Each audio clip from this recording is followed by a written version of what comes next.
नमस्कार। आज हम दो हालिया घटनाओं पर थोड़ी गहराई से बात कर रहे हैं। ये प्रसिद्ध संतों अनिरुद्धाचार्य जी महाराज और प्रेमानंद जी महाराज से जुड़ी हैं। उनकी कुछ टिप्पणियां थी महिलाओं और रिश्तों पर, और उन पर काफ़ी चर्चा हुई, विवाद भी हुआ। तो हमारे पास जो खबरें हैं, सोशल मीडिया पर जो चल रहा है, उसके आधार पर हम समझने की कोशिश करेंगे कि आखिर ये सब है क्या। तो कहाँ से शुरू करें? चलिए अनिरुद्धाचार्य जी वाले मामले से करते हैं। उन्होंने लिव इन रिलेशनशिप को लेकर कुछ कहा था कि 25 साल की लड़कियां कई लोगों के साथ घूमती हैं। इस पर काफी लोग भड़क गए, कहा कि ये तो महिलाओं के लिए अपमानजनक है। हाँ, बिल्कुल। और ये बयान सीधे सीधे आज की जीवन शैली, खासकर लिव इन पर एक टिप्पणी थी। तो जाहिर है लोगों का ध्यान गया और कई लोगों को ये महिलाओं की आज़ादी पर सवाल जैसा लगा।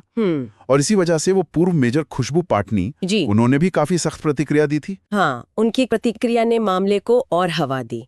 लेकिन फिर कहानी में एक मोड़ भी आया। अनिरुद्धाचार्य जी ने बाद में माफी मांगी, कहा कि वीडियो क्लिप काट छांट कर दिखाई गई थी। हाँ, और ये भी कहा कि उनका इशारा सब पर नहीं, कुछ महिलाओं पर था।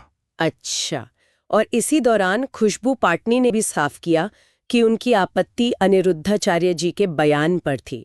प्रेमानंद जी महाराज से उसका कोई लेना देना नहीं था, जैसा कुछ जगह बताया जा रहा था। अब वो स्पष्टीकरण जरूरी था क्योंकि लगभग उसी समय एक और मामला सामने आ गया। वो था प्रेमानंद जी महाराज से जुड़ा हुआ। हाँ, उनका वो बयान कि 100 में से केवल 2-4 लड़कियां ही पवित्र होती हैं, ये वाला भी सोशल मीडिया पर खूब फैला और इसकी भी आलोचना हुई। बहुत आलोचना हुई, ट्रोलिंग भी हुई। तो क्या ये दोनों मामले एक जैसे हैं या इनमें कुछ बुनियादी फर्क है? देखिए, फर्क तो है।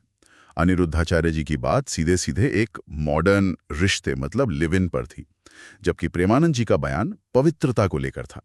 वो एक सादा पारंपरिक और कह सकते हैं व्यापक कॉन्सेप्ट है। और उन्होंने एक बड़े समूह पर सवाल उठा दिया एक तरह से। बिल्कुल।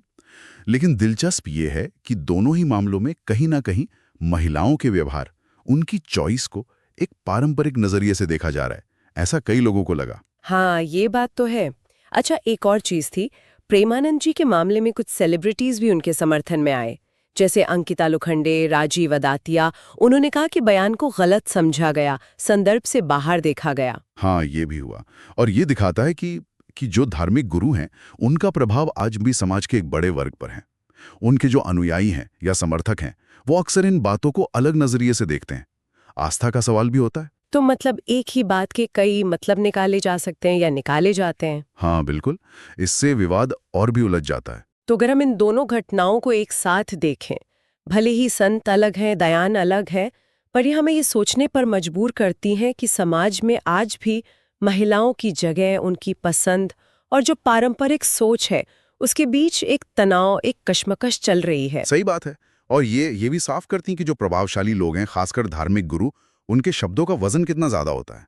और आजकल सोशल मीडिया के जमाने में तो हाँ, मिनटों में बात कहाँ से कहाँ पहुंच जाती है। बिल्कुल। कोई भी बयान तुरंत एक बड़ा मुद्दा बन सकता है। हाँ, माफी भी आई, स्पष्टीकरण भी आए, पर बहस तो शुरू हो ही गई थी।